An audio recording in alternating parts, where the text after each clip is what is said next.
Welcome into week 18. Lot to consider here. It's a mess. First off, favorites are the only thing that matters in this league. And then on top of that, you got to dive into who's playing, who's not playing, incentives. Incentives used to be a thing of like 5 years ago. I'm sure, then it went, you couldn't make money off it. I'm sure people make money off it now because that's all that happens. Casey usually wins, but he actually somehow didn't win this week. If you want the recap, I'll give it to you quickly. Jack, Ravens, win. Casey, Broncos, L.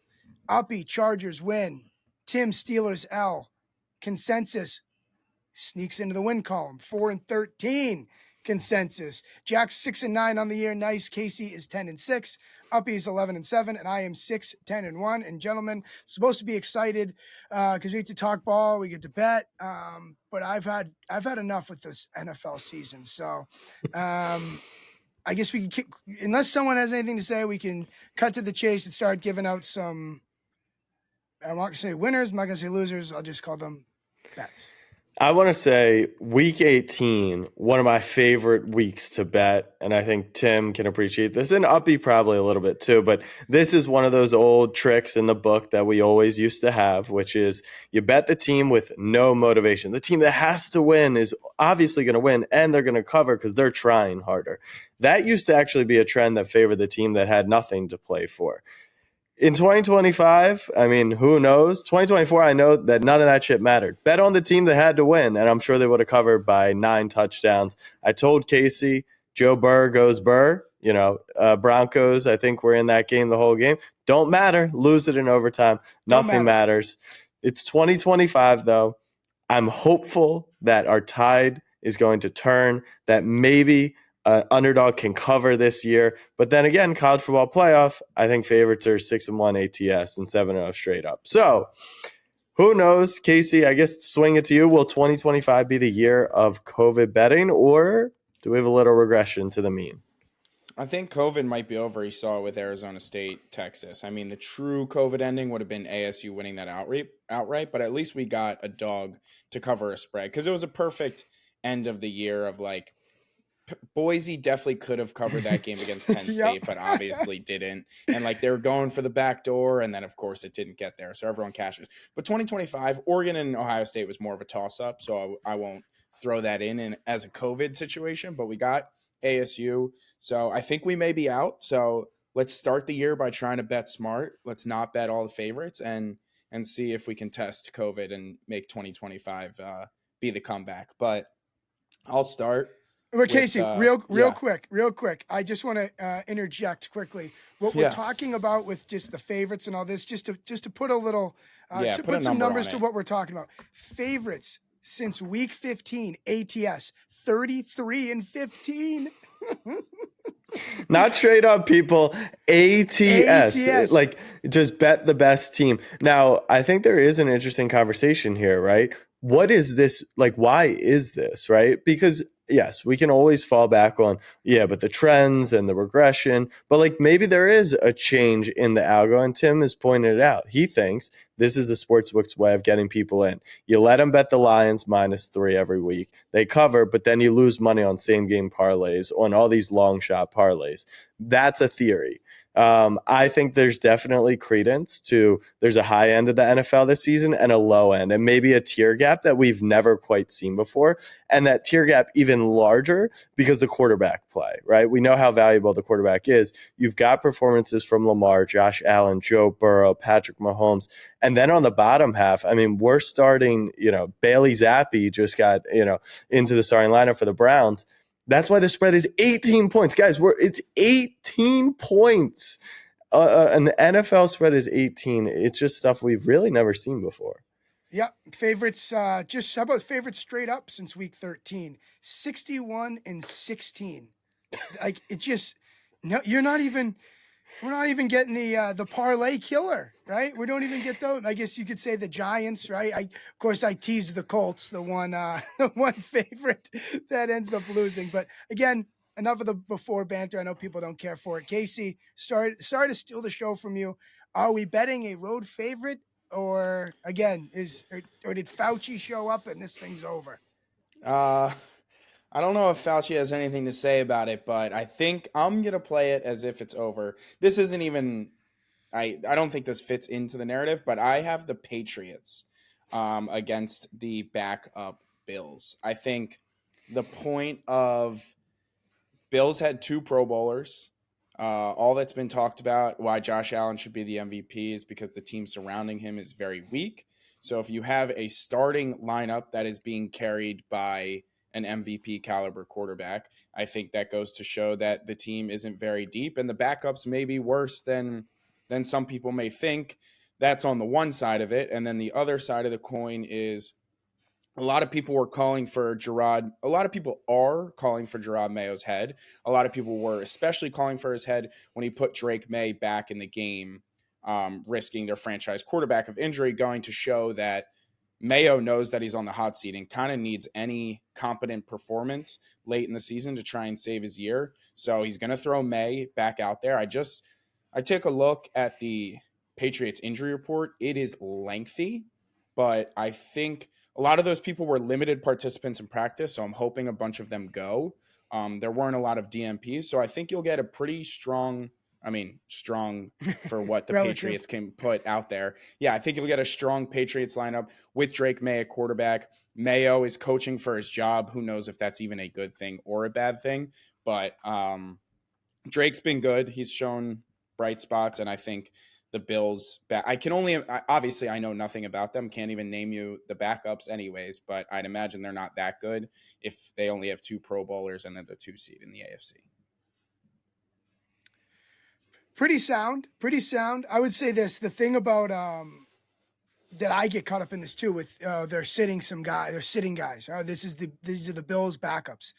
You only could sit 6 or 7 guys. Yeah. That's the only amount of people you could really scratch. So I think people get a little bit caught up in that. And so I was about to kind of call you out and zig while you zagged on that. But then I think, look, the Patriots really need this win. Gerard Mayo really needs this win. And there's been a little semantics being played this week about if Drake May is going to be the starting quarterback. It sounds like he will be, but it's very noisy.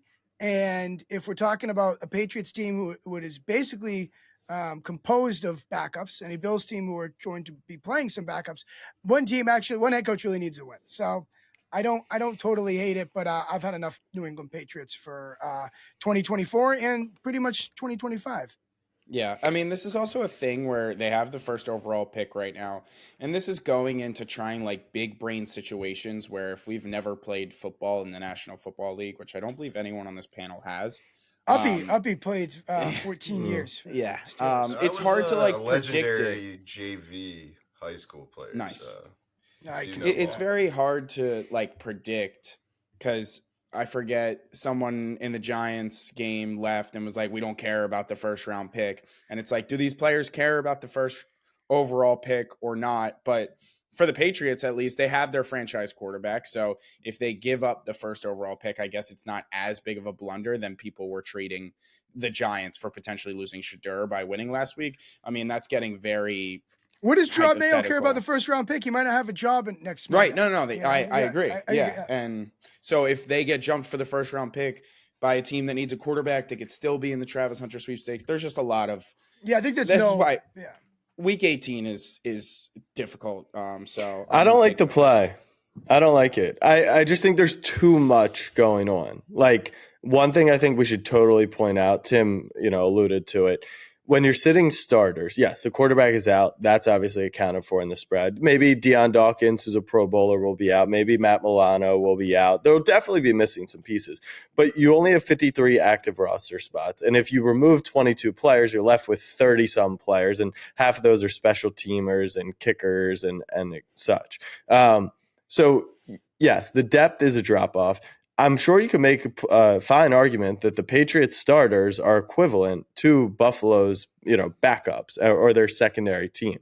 I think Gerard Mayo, you're playing a really funky game of motivation, right? Like you're going to have a team motivated to win because they want to save their jobs, but then you also have someone telling them that their job is on the line. Like if Mayo wins this game, he's getting fired. Like that could totally be a message from Kraft to the team. He may, go against it. Who knows? It's just such an icky situation. I guess my suggestion would be I would dabble on Bills first half, Patriots full game. I think, they said they may even start Allen for a possession to get him in, and the starters won't really come out. At least the secondary starters won't come out until late in the second half. So that would at least be my advice. I just think there's better spots on the board, and it feels like you're guessing. The only thing I would say is you're guessing with plus money, or plus points. So that's not the end of the world, but it's just such a weird you spot. say there's better spots on the board. Like if you really feel that way, best of luck to you, and you're that guy. I personally just don't. I would love to hear what spots you love on the board. I guess that segues perfect to whatever idiotic you're about to get. Yeah, so my first spot, which I don't think it. I have two picks. I want to present one as consensus, one as my own. I'm kind of open. And if you guys like my spots, but my first pick is the Jets +1. Tua is going to be out for this game. And this is our classic motivation spot. You've got Rodgers is out for this, he's done. They're kicking him out. Devontae Adams is going to have another trade. The Jets are in dysfunction. On the other side of the ball, you've got a Miami team who has to win, right? We know they have to win this game for their chance to go to the playoffs. When did we do this 180 on Tyler Huntley? They were laying 3 points against the Cleveland Browns. Cleveland Browns are 18-point underdogs this week against Baltimore. I know that Baltimore, Cleveland, Miami, these are definitely different teams. You're also getting a Jets team that just in front of the whole world was butt-ass naked at their lowest moment. I mean, I'm talking about not even dreaming that you're naked in front of your classroom. You were naked in front of your classroom. So this is just your most classic spot, especially with Tua being out for this one. You're getting Aaron Rodgers, in the simplest form, Aaron Rodgers plus money at home against Tyler Huntley. You couldn't even – there's no scenario in real life where this makes sense unless this Dolphins roster was loaded with talent, but we know they're not.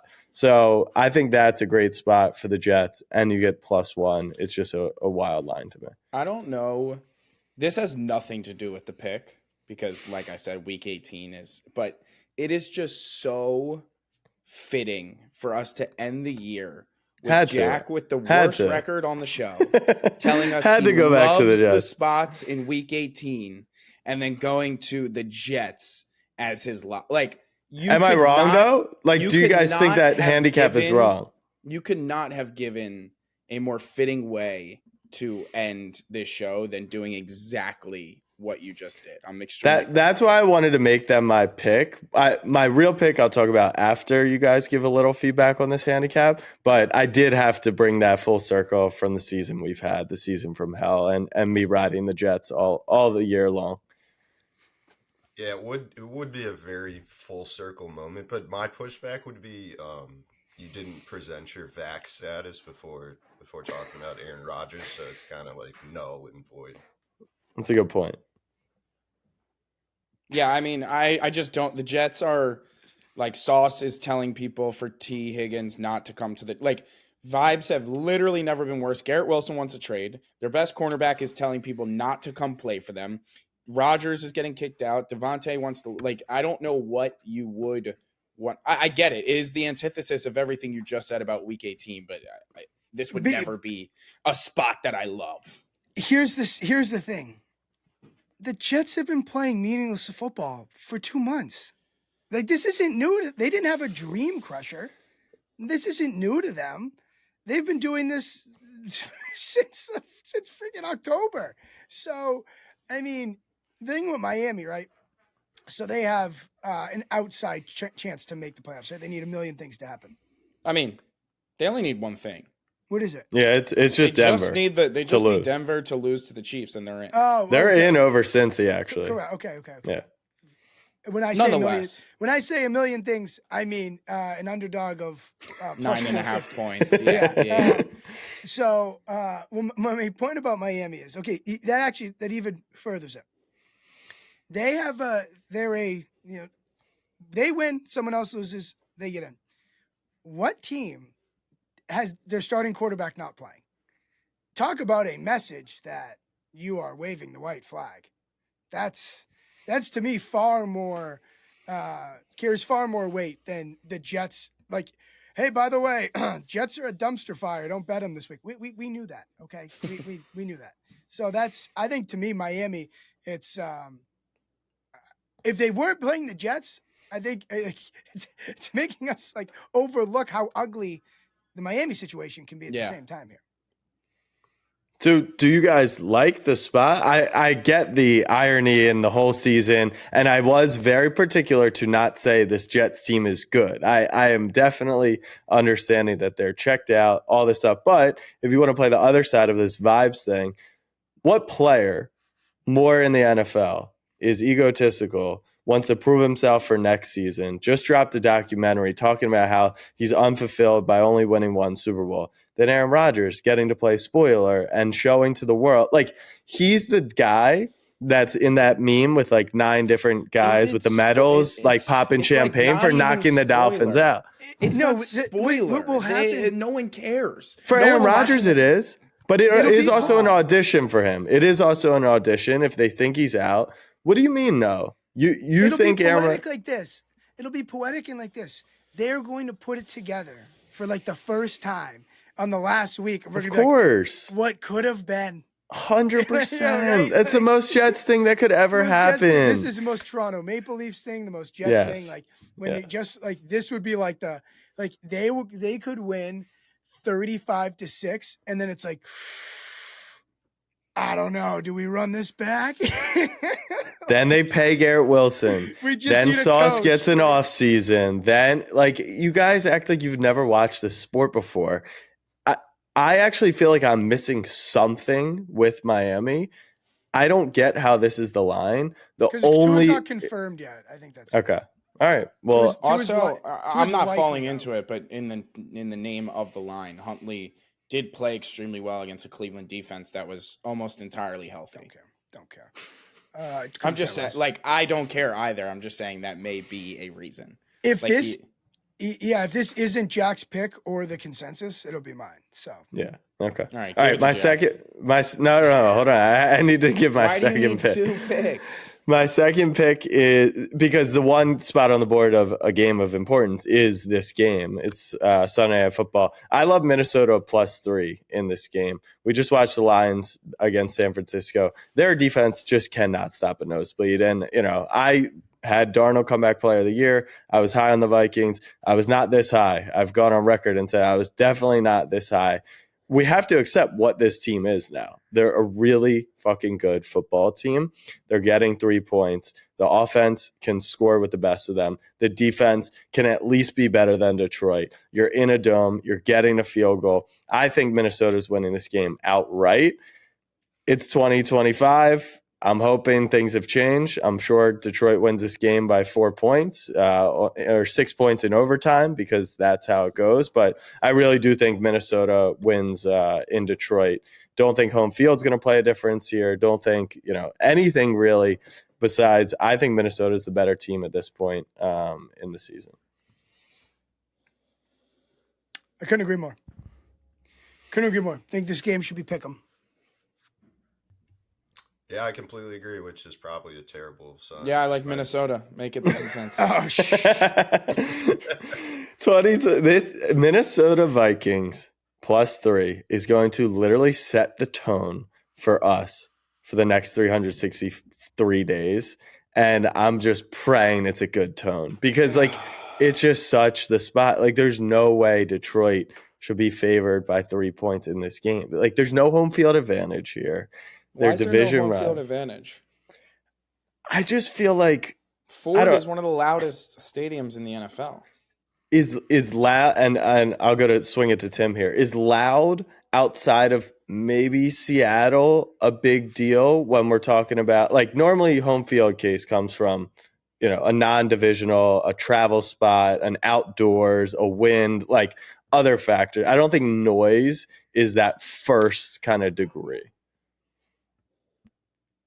It's more snap count stuff, and and I think the place will just be absolutely juiced with what's on the line.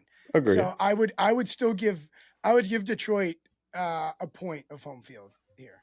Right, like Sure. the snap count stuff is important, but I feel like that factors in more when it's not a dude who's been in the league for like 10 years. Yeah. Darnold's seen Agreed. it. Yeah, like we're in week 18 here. Like they, they Darnold's seen it before. He's this is his third full season.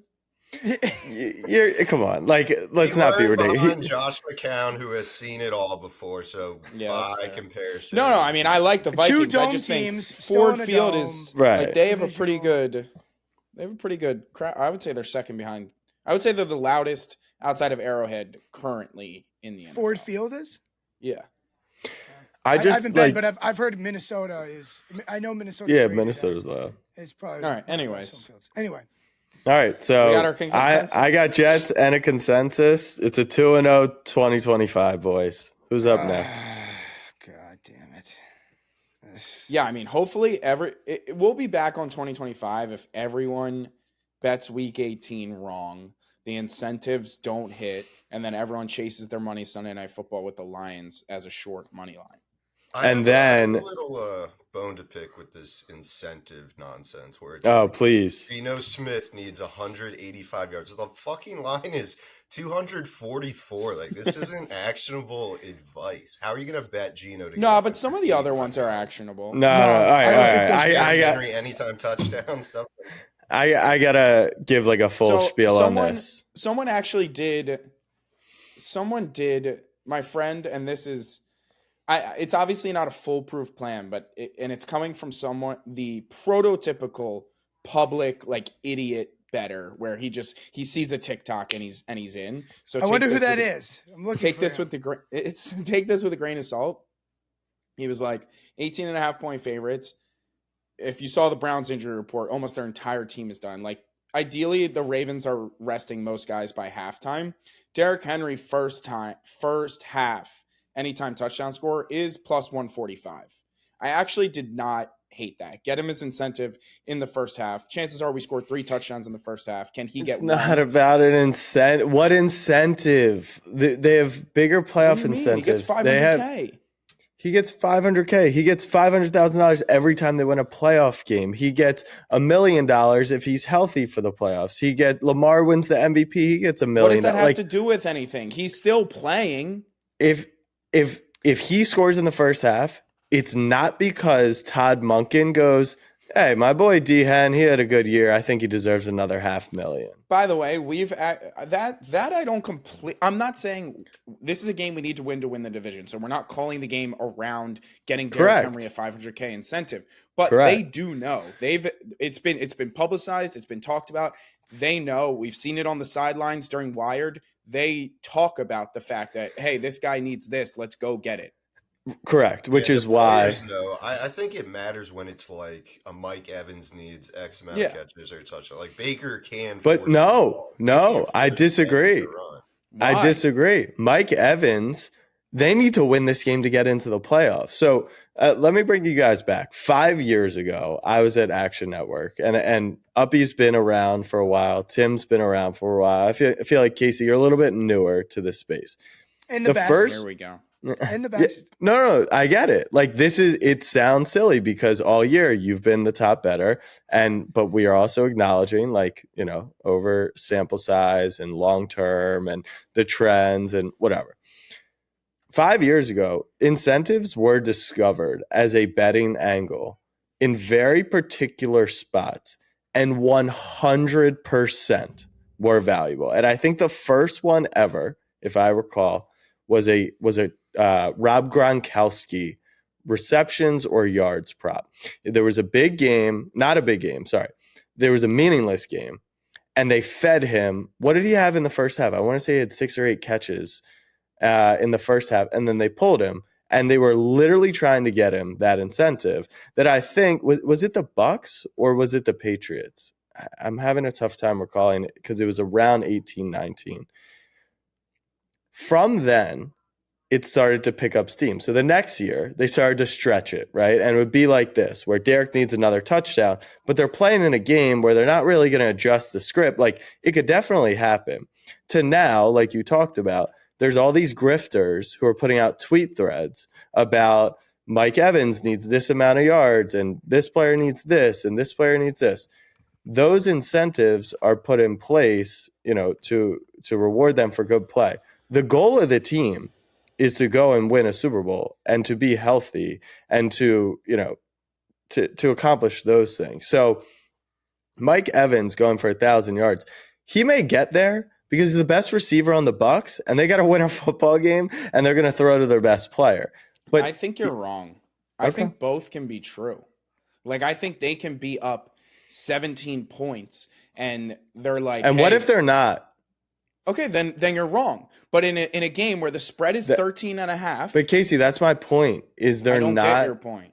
The point is it's in the meaningless spots that you should look to those incentives. And what I'm saying is if they get into a meaningless spot because the Bucs are going to blow them out, let's say they're up 17 points and they're like, hey, this is your last drive. Let's get Mike the ball before we pull all the starters. I think that is a reasonable scenario.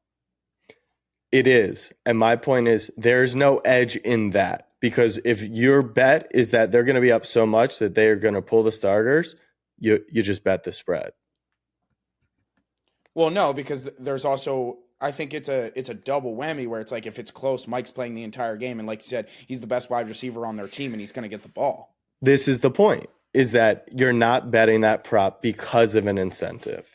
I think the edge on the extra reason. I'm not saying you're getting it is. You've now been convinced that it is an extra reason. This is my point. Derrick Henry to score a first half touchdown. He's the best running back on the Ravens. He's got 15 this year. There is a good chance he's going to score in the game. But yes, they may give him one additional carry. That's what I'm saying, and that's enough. That is not an edge. That's my point. Okay, when we were on the 1 yard line. Mark Andrews gets the play action touchdown. Monken is looking at the play sheet. We are up 17 points. 2 minutes left in the first half. This is Derrick Henry's last drive. We're on the 5 yard line. Instead of calling the play action pass to the tight end, he gives it to Derrick Henry 3 times. Agreed. And all I'm repeating is that is not an edge. Why? I don't get why that's not an edge. Because that is such a precise moment in time and particular point that you're trying to predict. So if the edge is, okay,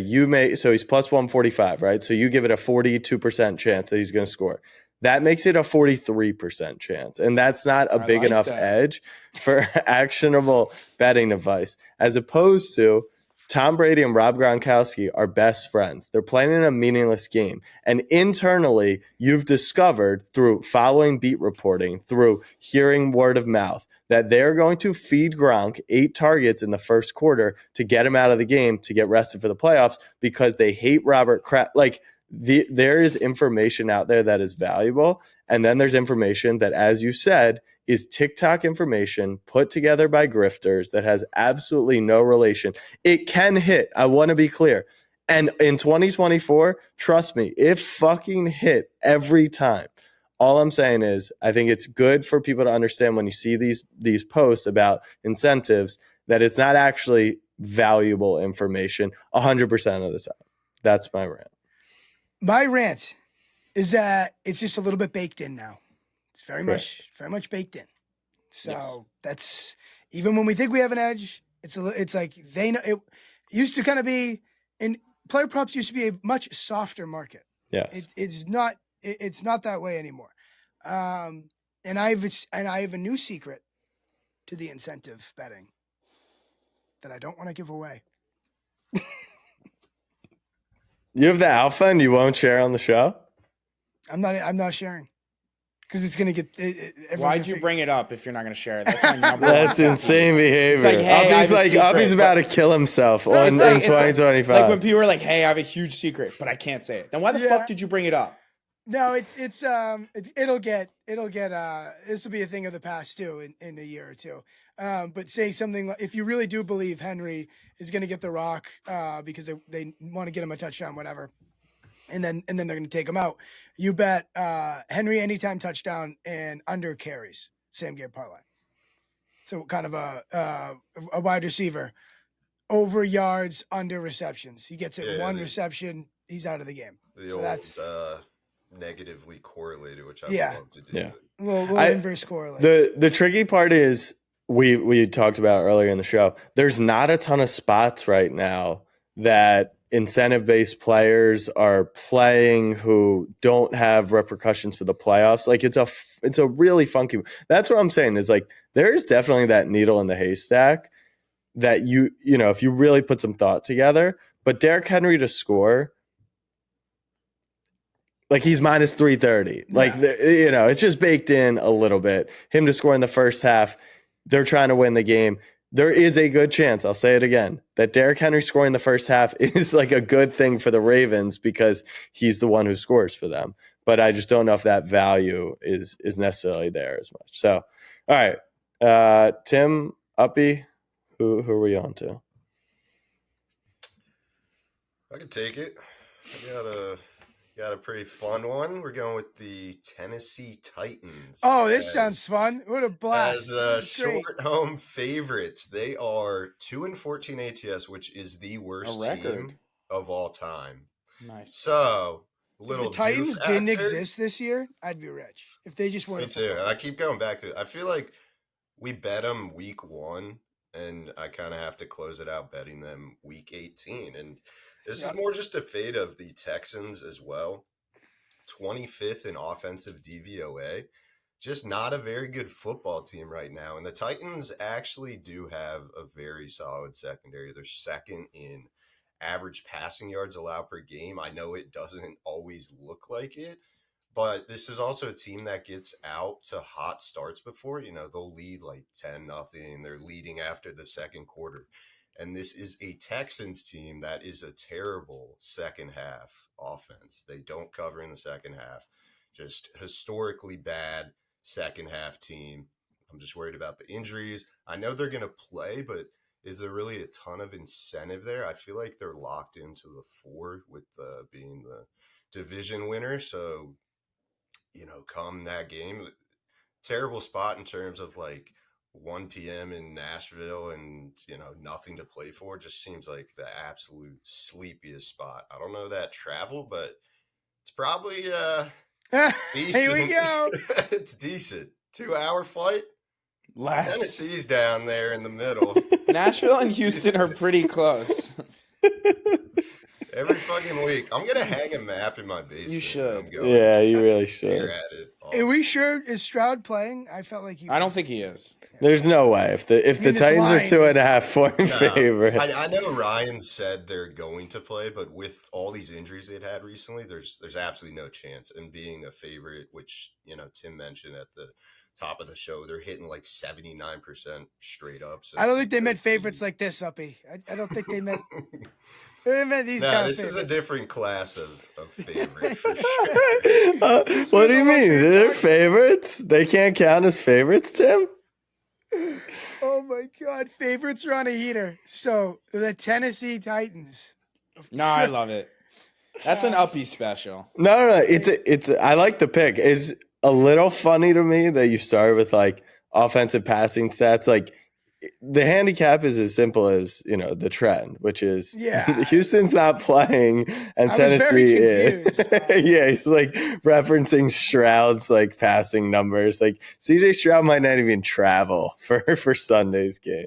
No, but like the fact that they're so bad DVOA and their play calling is so poor with Stroud, it can only get worse with the backup. So I don't hate the stats. Well, this is the funny thing. I feel like Casey's going to like attack me when I say this. I probably am. To be clear, Davis Mills is not better than CJ Stroud, but we do talk about this a little, right? Like what is that drop off? CJ Stroud, same EPA this season as Mac Jones. not saying that Mills is better, but the anti-Ohio State bit, just like give it up, all right? You're 6-point dogs. Leave Stroud out of this. I was going to say that earlier, actually, about how we'll really know if 2025 is our year is if we get the week 18, all the incentives crash and none of them hit. You get Vikings win on Sunday Night Football, and then Texas covers that game because like every public Joe, I mean, I have seen the amount of tweets I've seen that are like, oh my God, I'm taking out a loan. I'm mortgaging my house and I'm putting on Ohio State. They're going to win this game by 40. Like, I'm not saying Texas wins those games, but at least they cover that, right? Like, that's always the cover spot. Even my Texas friends are like, Texas sucks. We should be betting Ohio State. Look, I was at the Rose Bowl, and I know what happened in the Peach Bowl. I'm not saying I would be excited about backing Texas, but, like, that's a classic spot that, the old bettors win. Anyways, I digress.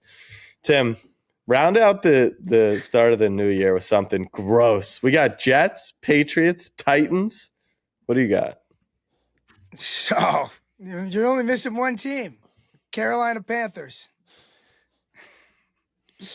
Carolina Panthers +8. This checks all the boxes. Atlanta has to win. They need a Tampa Bay loss. Both games are at 1:00.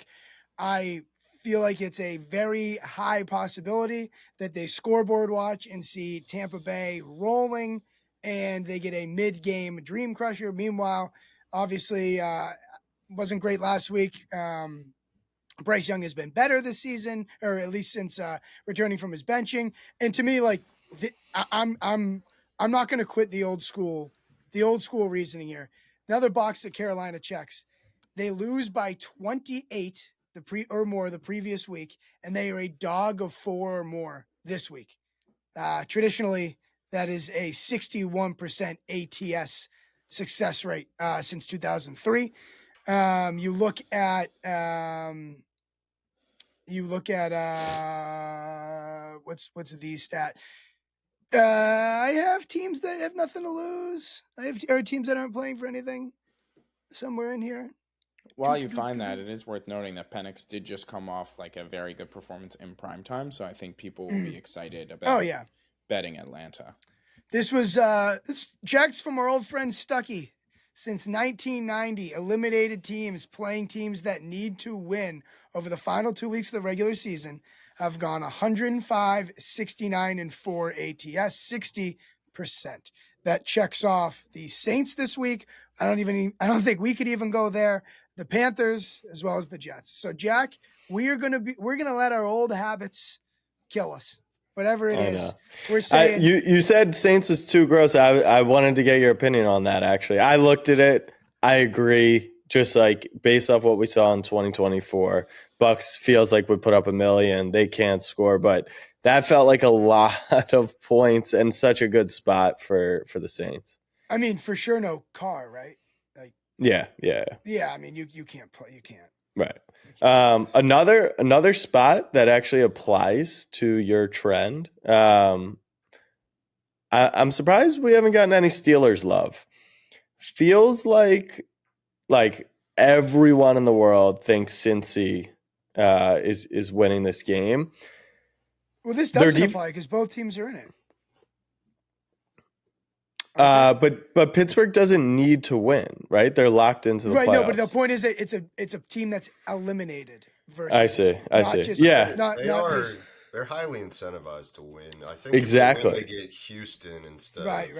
Baltimore. Exactly. That's actually why I like this spot a lot. I like this spot a lot because you get the big win for the Bengals on prime time. You get the Steelers on a 3-game losing streak, and you also get, since he has to win, Burrow MVP, are they going to sneak in? Island game. And then people are forgetting Pittsburgh. No, they don't have to win, but I would guess that they're definitely incentivized to win. And then obviously the other spot is just, do you like Kansas City against Denver? Like Denver laying the 9 points. Obviously Kansas City sitting Mahomes, but it doesn't seem like they're going to be sitting everyone. Remember, they have the bye. I actually found it a little peculiar that they went to sit Mahomes. Double bye. I don't love that personally. So I would imagine, I say that all to say, I would imagine the Chiefs starters outside of like a Chris Jones, outside of, the core four, they're still going to be out there. And remember, this Denver team hasn't beaten anyone all season long. They really got thrashed by Cincy. They were not good in that game, in my opinion. So I thought Chiefs at 9 is another good spot that maybe doesn't show on Tim's trends because it's the bye spot as opposed to the elimination spot. If it was Wentz, I would take the Chiefs, but there's talk it might be the practice squad dude, which I have zero interest Really? in terms I of, Since when? I thought No, it was it's for sure definitely Wentz. Wentz. not officially. I saw some rumblings midweek. And as far as the Steelers, it's obviously a great spot, the home Tomlin. 3 losses in a row, but when I saw Dante Jackson getting fucking burned down the field by Justin Watson, like the back end of the Steelers is so bad when you can't cover tight ends. Adam Schefter yesterday. Yeah, yesterday. Wentz is starting. They were I Uppy. think What talked you were about saying? second half. Interesting. Benching Wentz in the second half. By the way, I felt like the practice squad stuff was more about like they were just bringing up a bunch of squad guys, so people like started to get scared off them. But that's another note is like, yes, even if they were to bench him in the second half, let's say the game was close. You talk about a team that's playing for nothing versus a team that's playing for everything. Like you start to get really antsy, and you're giving me 9 points. It's a team that just needs to win the game. So I personally do like Kansas City if I were picking a side, but in the year of 2024, we know who covers those games. I get why people are afraid to go back to those spots. I feel like we're going to get some vindication eventually. Yeah, and we won't bet it. We will. We're gonna be. We're sitting here waiting. We're waiting for someone to tell us we could jump back in the water. To be fair though, I have stopped betting them. So even though I haven't jumped back in, I've also avoided a bunch of the losers in spots that I liked. So it's not as bad of a year as maybe it's being portrayed. But just like I love Paige, she's amazing for our company. But like she puts in the company slack, like Lions, Amon-Ra St. Brown, Jahmyr Gibbs, Sam Laporta. Like it's just it's silly times. Anyone can do this. Anyone can do it. I don't know why we do it. All right, those dude up. Yeah, we have all 5. Yeah, I feel like we have a good card. I'm Carolina. Uppy is Tennessee. Casey is New England. Jack's the Jets. Which one's consensus and which? I think Minnesota's consensus. Everyone loves it, which means congrats to Lions on the 1 seed. Ben Johnson's going to get $400 million from the Bears, and everything will be great in Detroit. We basically have 5 dogs. Because I don't care if Tennessee's favored by 30.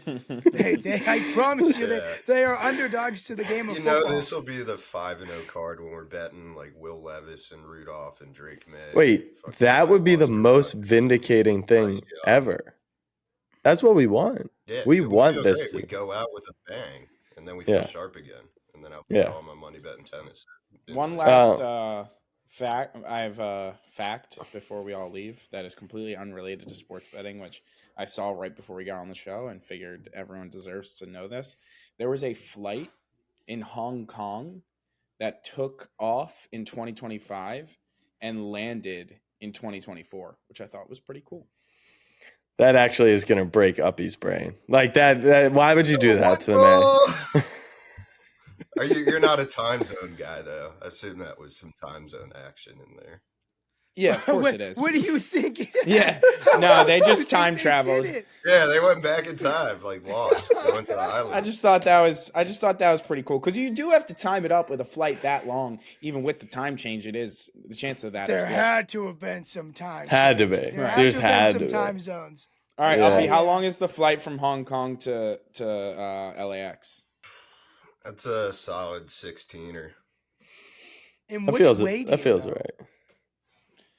13 hours. LA, you go. Last thing before we go, can we give, so just as a preview to the show, we're going to still be giving picks out through the through the NFL playoffs. So make sure you stay tuned, subscribe, make sure you're here. I feel like we're going to be really good in the NFL playoffs. I could be wrong, but I feel like we've got a really good feeling on the playoffs. And I guess my feeling on why we'll be successful in the playoffs is because we're eliminating the really bad teams. What is going to get tricky is that middle tier teams, right? Like when we know Green Bay should only be 4 or 5 point dogs to Philly, but like the public's like, oh, Green Bay hasn't beaten anyone and Philly's amazing. And then they win that game by 14. So that will definitely happen. That's a preview for our wild card preview. But I do feel like there's going to be some good conversation about like who's really good here, what the line should be, et cetera. Before we go though, Buckeyes, Longhorns, look ahead, 1.5 by the Buckeyes. Live at the Rose Bowl, Casey's prediction, 3.5. Open 3.5, quickly got bet to 5.5, touch 6.5. Tim, correct me if I'm wrong. It didn't touch 7, right? We did not touch 7. If it hits 7, I have to call the bank. So that's the problem. That's why it's not touching 7. That is literally what I said to Casey. I said, he was like, do you think it'll touch 7? I said, if it touched 7, it would be the most bet football spread in the history of sports by sharps. Not to say that Ohio State isn't going to win the game by 2 touchdowns, but that line in no world should ever be 7. No, never. So, but where do you think it lands, and what side are you on? Like, what line do you think is fair here, and what line will you be on? I think something closer to the 3.5, 4 is fair. That first move, and then I'm waiting to see if someone will have the stones to touch 7 for a second. But I doubt it happens.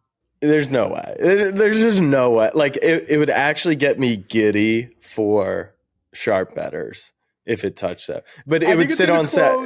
I think it's going to close right before kick at 5.5. I think I agree. Get a lot of late steam at 6. That'd be my guess. And look, as a fan of the Longhorns, as someone who watched the Buckeyes and was high on the Buckeyes, right? We were the ones that said Buckeyes are the most live team here in the playoff. I think things have changed. But 7 points would just be a ridiculous line, and it's because of where the game is. I think that is worth a point in itself, just playing a home game for Texas. So it's 7 theoretically on the road would just be a lot. Casey, you got any feelings? I mean, this is our week, buddy. No feelings. Stay humble.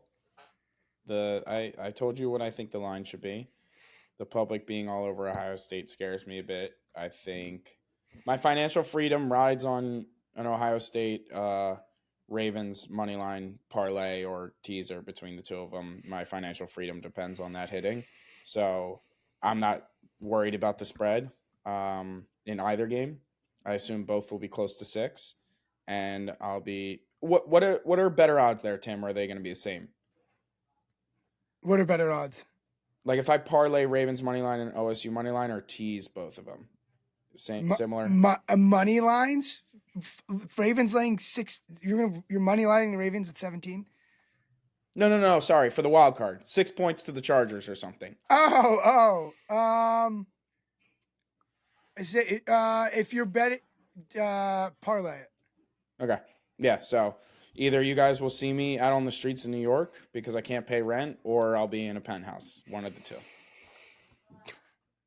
There's been a lot of people ask me after, like, they must think I'm scared. And I don't want to be naive here and say, like, Ohio State doesn't look like the best team, but the rollover. So I've been calcing it for those who have been following.